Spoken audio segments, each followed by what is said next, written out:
All right, welcome back. This is part two, AWS machine learning questions and answers. We're going to go for questions 21 to 40. Question 21. A company uses a hybrid cloud environment. A model that's deployed on-prem uses data in S3 to provide customers with a live conversational engine. The model is using sensitive data. What solution will most securely provide data access for the model? VPC endpoint for S3, gateway endpoint for S3, AWS storage gateway volume gateway, AWS site-to-site VPN connection from on-prem to the network.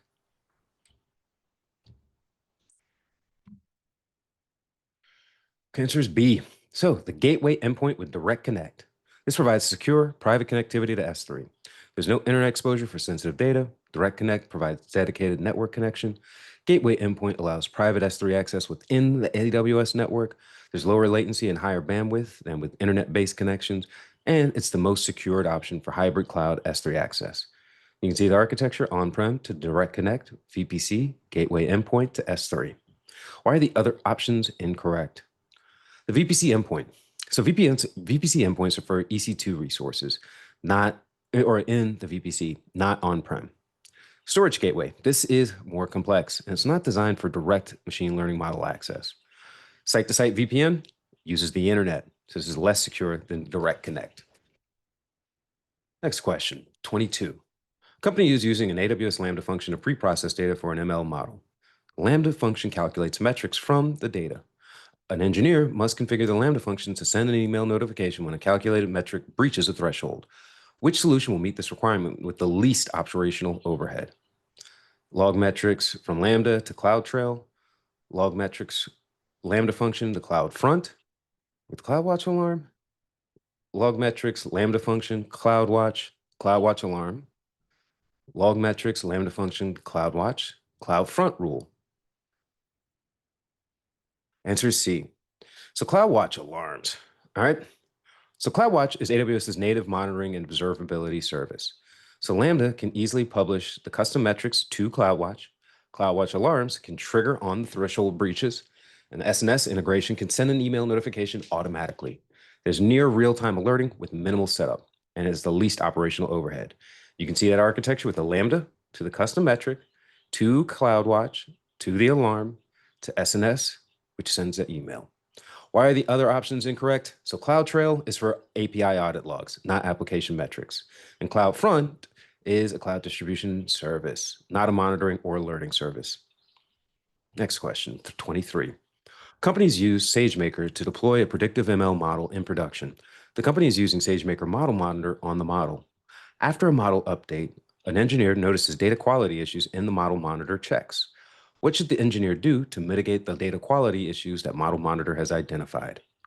Adjust the parameters and hyperparameters, initiate a manual model monitor job, create a new baseline from the latest data set, or include additional data in the existing training, and retrain. Correct answer? C. So Model Monitor compares the current data against baseline statistics.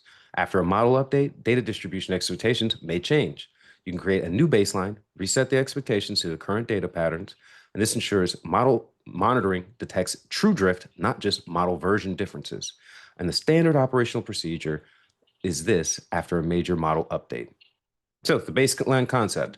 The baseline is the expected statistical properties of the data. The model updates may legitimately change data expectations. An old baseline may trigger false alarms for the new model. Why are the other options incorrect? Adjusting the parameters. This doesn't address the data quality monitoring baseline mismatch. A manual job doesn't solve the baseline mismatch. And retraining. This is a premature before understanding the monitor baseline issues. Question 24. Company has a machine learning model that generates text descriptions based on images that customers upload to the company's website. The images can be up to 50 megabytes in total size.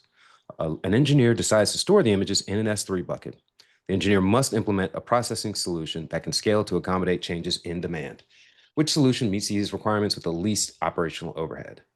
So you have an S3 event to invoke a Lambda when an image is uploaded and have the Lambda invoke the model. Have an S3 event, invoke a Lambda when an image is uploaded, configure the Lambda to send a message to an SQS queue, configure batch to process the queue, and invoke the model.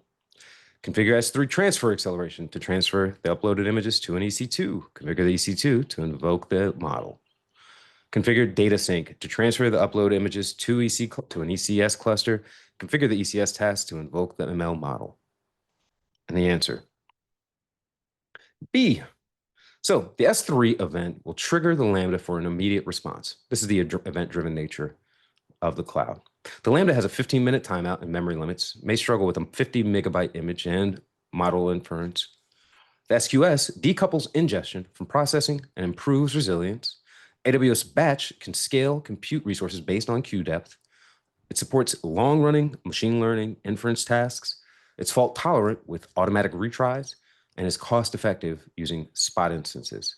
So you'll see that S3 upload to the event, which triggers the Lambda, which triggers the SQS queue and the batch, and triggers the machine learning model. Why are the other options wrong? So a Lambda alone. So the 50 megabyte image and model inference may exceed Lambda's 15-minute timeout. Transfer acceleration in EC2, there's no automatic scaling or event-driven process. Data sync in ECS. So data sync is for data transfer and migration, not event-driven inference. Question 24. A company is using a Lambda function to pre-process data in S3 before training an ML model. The Lambda function promises or processes the data and stores the results in an S3. The company's data scientists need to access the processed data to train models. What should an engineer do to provide the data scientists with access to the processed data with the least management overhead? What are the answers? IAM users for each data scientist, attach S3 policies to each user. IAM role with S3 access permissions, assign the role to the data scientist SageMaker execution role. S3 bucket policies to grant access to the scientist's IAM roles. S3 access points for the data scientists. The answer is B. So IAM roles for SageMaker execution provide a seamless access. Data scientists can use a SageMaker notebook or studio with the attached roles. This will centralize permission management. There's no credential management required.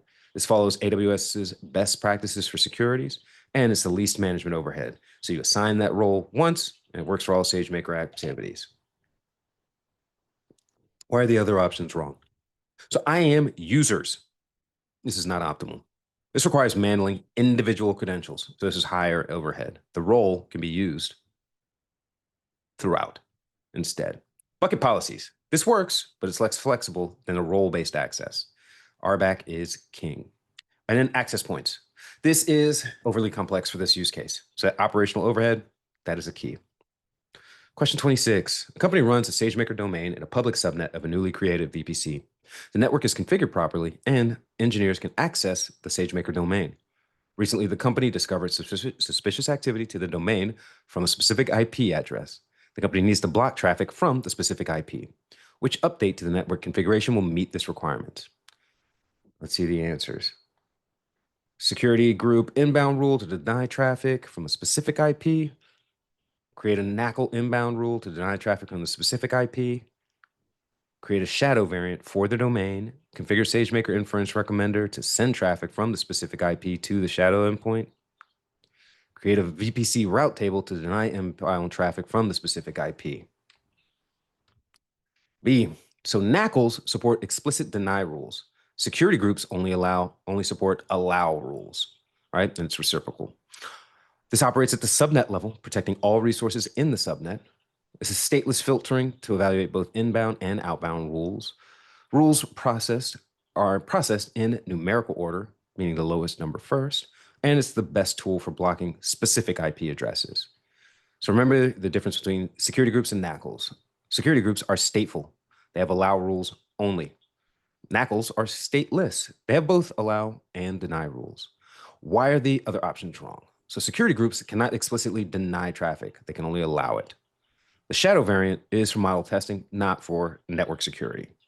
The route table controls routing, but not access. Question 27. A company is gathering audio, video, and text data in various languages. The company needs to use a large language model to summarize the gathered data that is in Spanish. Which solution will meet these requirements in the least amount of time? Transcribe to convert audio, translate to English, Bedrock with a foundation model to summarize. Or transcribe to convert audio, Bedrock with a foundational model that supports Spanish to summarize. Or train a custom summarization model using SageMaker with Spanish text data. Or Amazon Poly to convert audio to text, then use Comprehend to summarize. Answer is B. So Transcribe supports Spanish audio and video transcription directly. Amazon Bedrock Foundation models support multiple languages, including Spanish. There's no translation step needed, so this will process Spanish natively. This is the least amount of time using managed services with no training, and there's a single language pipeline, which will be simpler and faster. So why the other answer is incorrect? Translate to English first is unnecessary and adds time and potential errors. Custom model training requires significant time for data prep and training. And Poly is a text-to-speech service, not a speech-to-text service. Question 28. Company is building an image classification model to identify different species of birds. The company has only 200 images per species but needs high accuracy. Pre-trained models on ImageNet are available.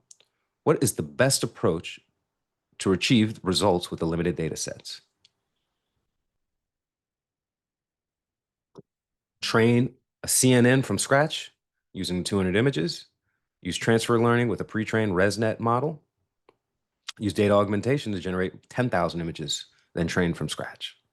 Use recognition custom labels without any additional training. B. Transfer learning leverages pre-trained features from ImageNet, which is millions of images. You can early layers capture universal features like edges, textures applicable to bird images. This only trains final layers on bird-specific features with limited data. It's a proven approach for small data sets, so 200 images should be sufficient. It's significantly faster with the training time, and it has better generalization with less data. The transfer learning benefits are listed: pre-trained features from massive data, reduced training time, works well with small data, lower computational costs. Why are the other answers incorrect? Training from scratch requires tens of thousands of images per class to avoid overfitting. Augmentation in Scratch, augmentation helps, but training from scratch is still suboptimal. Recognition is a general model, not optimized for specific bird species. Question 29. Company has a SageMaker model registry with 3 model groups. Each model group has multiple model versions. The company needs to organize the models into 3 categories: approved for production deployment, pending review, and archived. What solution will meet these requirements? Create a custom tag for each of the categories, add the tags to the model. Create a model group for each category, move the existing models into the categories, model groups. Use SageMaker ML lineage tracking to automatically identify and tag which model groups should contain the models. Create a model registry collection for each of the 3 categories, move the model groups into the collection. D. So model registry collections are purpose-built for organizing model groups by approval stage.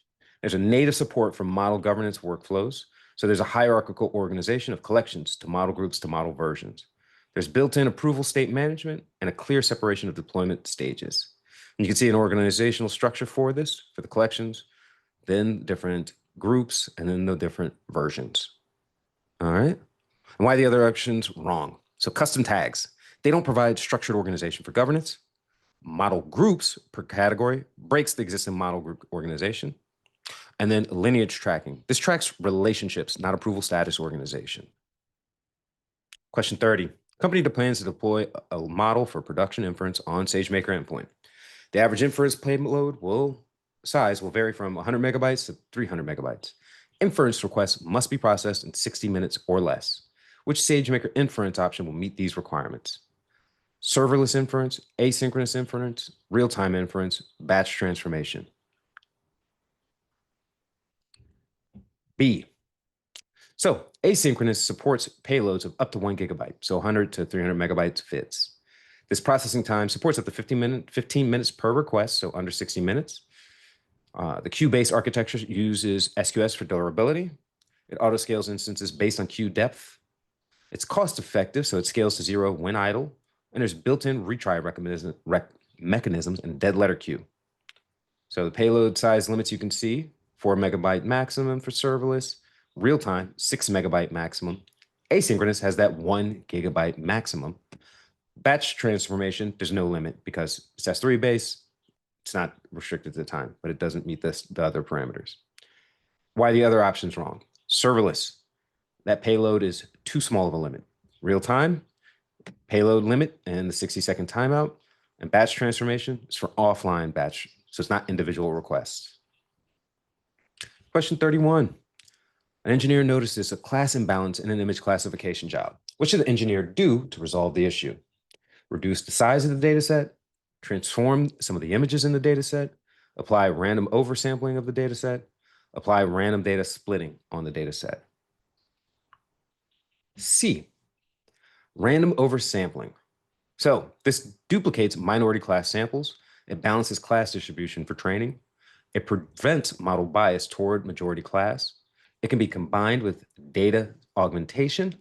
It can address cloud imbalances or class imbalances without losing data. All right. So what is the class imbalance problem? A model will bias towards majority classes, and poor performance on minority classes will follow. Oversampling will ensure equal representation. So what's the techniques here? Random oversampling. This will duplicate minority samples. SMOTE will create synthetic minority examples. Class weights will assign higher weights to minority classes. And there's a combination of oversampling and augmentation. So why are the other options incorrect? So reduced data sets, this worsens the imbalances, loses information. Transforming images, this augmentation doesn't balance the classes. Random splitting doesn't address the class distribution. Next question, 32. Company has a collection of documents in CSV and DocX formats in S3. Company needs to use an LLM to run a RAG, or retrieval augmented generation, on the document. What solution will meet these requirements with the least operational overhead? Convert the data into vectors, store in OpenSearch as a vector database, connect the database to Bedrock, call Bedrock API to perform RAG queries. Or convert the data into vectors, store it in Neptune database, connect the database to Bedrock, call the API to perform RAG queries. Or fine-tune an LLM using an auto ML job in SageMaker, configure the S3 as a data source for the auto ML job, deploy the LLM to SageMaker endpoint, use the endpoint to perform RAG queries. Or create a knowledge base for Bedrock, configure a data source that references the S3, use the Amazon Bedrock API to perform the RAG queries. D, so Bedrock Knowledge Base is a fully managed RAG solution. It automatically ingests the CSV and docx files from S3. It'll handle chunking and vectorization automatically. It'll manage vector database internally, so that OpenSearch serverless. It'll work with various foundation models in Bedrock, and it has the least operational overhead. Point to S3 and query. The workflow you can see here, point to the S3. Bedrock will ingest and process the documents. There's automatic chunking and embedding. The query will be using Bedrock API, and there'll be automatic reindexing on the document changes.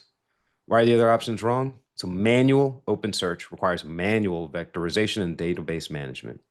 Neptune is a graph database, which is not optimized for vector search. And then fine-tuning would be overkill for RAG, which doesn't need model retraining. RAG should help. Question 33. Company has trained and deployed a model using SageMaker. The company needs to implement a solution to record and monitor all the API call events for the SageMaker endpoint. The solution must also provide a notification when the number of API call events breaches a threshold. Which solution meets these requirements? SageMaker debugger to track inference and report metrics, create a custom rule to provide notification. SageMaker debugger to track inferences and to report metrics, use tensor variants built in to provide a notification when the threshold is breached. Log endpoint invocation API events using CloudTrail. Use a CloudWatch-based dashboard for monitoring. Set up a CloudWatch alarm to provide notification when the threshold is breached. Add invocation metrics to a CloudWatch dashboard for monitoring. Set up a CloudWatch alarm to provide notification when the threshold is breached. C, why is it correct? So CloudTrail logs all API calls, including the invoke endpoint events. This provides a complete audit trail of the who, what, when for the compliance. CloudTrail logs can be sent to CloudWatch logs for analysis. CloudWatch alarms can trigger an SNS notification on threshold breaches, and this will meet your audit logging requirements.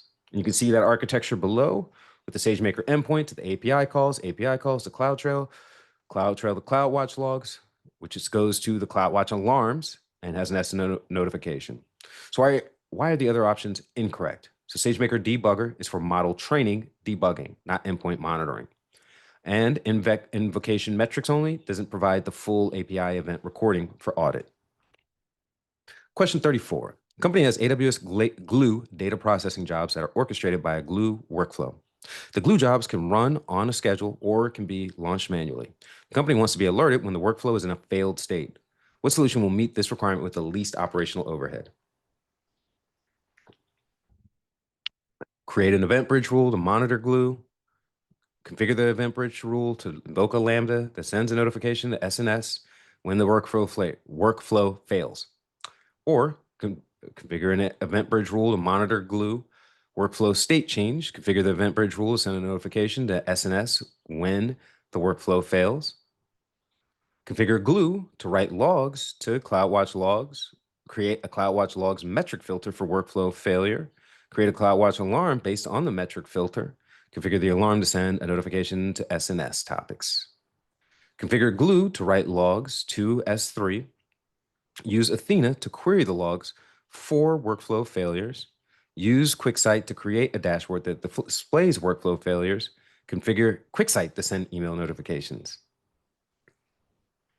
B, so you want to go for least overhead, right? The workflow fails, EventBridge, SNS, email. Why? So EventBridge natively captures Glue workflow state change events. This direct SNS integration exists without a Lambda. That Lambda is a complex addition. This is the least operational overhead. So there's 2 managed services, no code. There's real-time alerting when the workflow fails and the event pattern matching filters for specific failure states. So why are the other options wrong? So EventBridge and Lambda, this is unnecessary because Lambda adds complexity. Log parsing, this is more complex with metric filters. This is not what was asked for. And S3 and Athena, this is for historical analysis, not real-time alerting. Question 35. A company has historical data that shows whether customers need long-term support from company staff. The company needs to develop a model to predict whether new customers will require long-term support. Which model approach should the company use to meet this requirement? Anomaly detection, linear regression, logistic regression, semantic segmentation. All right, so logistic regression. So predicting a binary outcome, the will won't need long-term support is right there. All right, logistic regression is a classic binary classification algorithm. So it returns the probability, the 0 or 1 for decision making, and it's interpretable, meaning coefficients can show feature influence, and it uses labeled historical data for supervised learning. So what does that binary classification mean? The output, yes, needs support, or no, doesn't need support. Features include customer demographics, product usage, support history, and is a logistics function map input to probability. Why are the other options incorrect? So anomaly detection, that's for outliers, not classification. Linear regression predicts continuous values, not categories. Semantic segmentation is for image pixel classification. Question 36. The company's trained a model in SageMaker. The company needs to host the model inferences in a production environment. The model must be highly available and respond with minimum latency. The size of each request will be between 1 kilobyte and 3 megabytes. The model will receive unpredictable bursts of requests during the day. The inferences must adapt proportionally to the change in demand. How should the company deploy the model to meet these requirements? Answered options. SageMaker real-time inference endpoint with auto scaling and the endpoint to present the model.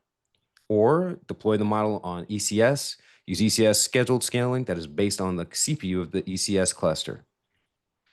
Or SageMaker operator on an EKS cluster, deploy the model in EKS. Or SageMaker serverless inference endpoint, configure the endpoint to present the existing model. Answer is A. So the real-time inference provides low latency. The auto scaling adapts to unpredictable traffic bursts automatically. It's highly available with multiple AZ deployment options. The request size, 1 kilobyte to 3 megabytes, fits within the real-time limits, which is up to 6 megabytes. The managed services minimizes operational overhead, and it scales based on metrics like invocations per instance. Why are the other options incorrect? So ECS with scheduled scaling. So scheduled scaling can't handle unpredictable bursts. It requires manual scaling policies. EKS adds significant operational overhead for Kubernetes management. And serverless has a 4 megabyte payload limit and cold start latency issues for consistent low latency requirements. Question 37. Company needs to reduce the carbon footprint of its training workloads while maintaining model accuracy. Which solution will help reduce energy consumption during training? Choose 2. SageMaker Debugger to stop training jobs when non-converging conditions are detected. SageMaker Ground Truth for data labeling. Deploy models using Lambdas. Use Trainium instances for training. Use PyTorch or TensorFlow with distributed training options. A and D. So SageMaker Debugger and Trainium. So why? With SageMaker Debugger, automatically detects training issues and stops wasteful jobs earlier. It prevents hours or days of unnecessary compute on failing jobs. It monitors for vanishing gradients, overfitting, and non-convergence. It directly reduces energy consumption by eliminating wasted training time, and it reduces that carbon footprint with those compute savings. AWS Trainium. Why is this correct? This is an AWS designed chip optimized specifically for machine learning training. It's 25% better energy efficiency compared to standard GPU instances. It's purpose-built for deep learning workloads. It has lower consumption per training operation, and it supports sustainability and ESG goals. So why are the other options incorrect? So Ground Truth is a labeling quality. It does not reduce training energy. Lambda deployment does affect inference deployment, but not training energy. And distributed training can increase total compute resources used, but it is faster. Okay, question 38. The company is planning to create several machine learning prediction models. The training data is stored in S3. The entire data set is more than 5 terabytes in size and consists of CSV, JSON, Apache Parquet, and simple text files. The data must be processed in several consecutive steps. The steps include complex manipulations that can take hours to finish running. Some of the processing involves NLP transformations, and the entire process must be automated. Which solution will meet these requirements? So, process each step using Data Wrangler, automate the process using Data Wrangler jobs. Use SageMaker notebooks for each step, automate this using EventBridge to trigger each notebook. Use glue jobs for each step, create a glue workflow to orchestrate jobs. Use EMR for data processing, Apache Airflow on Amazon MWA to orchestrate processing steps. C, AWS Glue is designed for large-scale ETL. That's 5 plus terabytes. It supports CSV, JSON, Parquet, and text files natively. Glue workflows orchestrate multiple jobs in sequence. It's serverless, so it can scale automatically for large data sets. There's built-in support for NLP transformation. It's fully automated with executions with workflow triggers, and it's cost-effective for hours-long processing tasks. So why are the other options incorrect? So Data Wrangler is designed for interactive data exploration, not production ETL at 5 terabyte scale. Notebooks and EventBridge, this is not designed for ETL. This lacks that orchestration. EMR and MWA, this does work, but more complex operations. Question 39. The company wants to classify customer service tickets into categories for automated routing. The company has labeled training data. The categories are mutually exclusive. What type of machine learning problem is this? Multi-label classification, multi-class classification, binary classification, or regression? B, multi-categories. All right. So multiple categories exist: billing, technical, returns. And the categories are mutually exclusive. So a ticket can belong to one category. Labeled training data available for supervised learning. The multi-class classification assigns one class from multiple options, and each ticket gets exactly one category label. So you see these category types or the classification types, right? The binary, yes, no, spam, not spam. The multi-class, 3 plus mutually exclusive classes. Multi-label, this is multiple non-exclusive labels per item. So why are the other options incorrect? Multi-label, this is for non-exclusive categories. So the article can have multiple tags. Binary, only 2 categories. The question states multiple categories, so that was an easy one to eliminate. And regression predicts continuous values, not categories. Question 40. An engineer is using SageMaker to train a model. The training job is taking longer than expected. The engineer wants to understand which operations are consuming the most time. Which SageMaker feature should the engineer use? Model monitor, debugger, clarify, or profiler? D, SageMaker Profiler.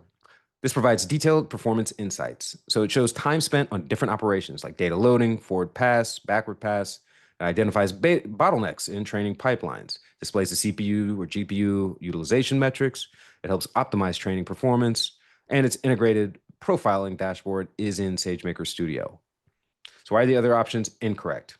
So model monitor is for production model monitoring. So drift and quality, not training performance. Debugger, this is for model issues, so gradients, overfitting, but not performance profiling.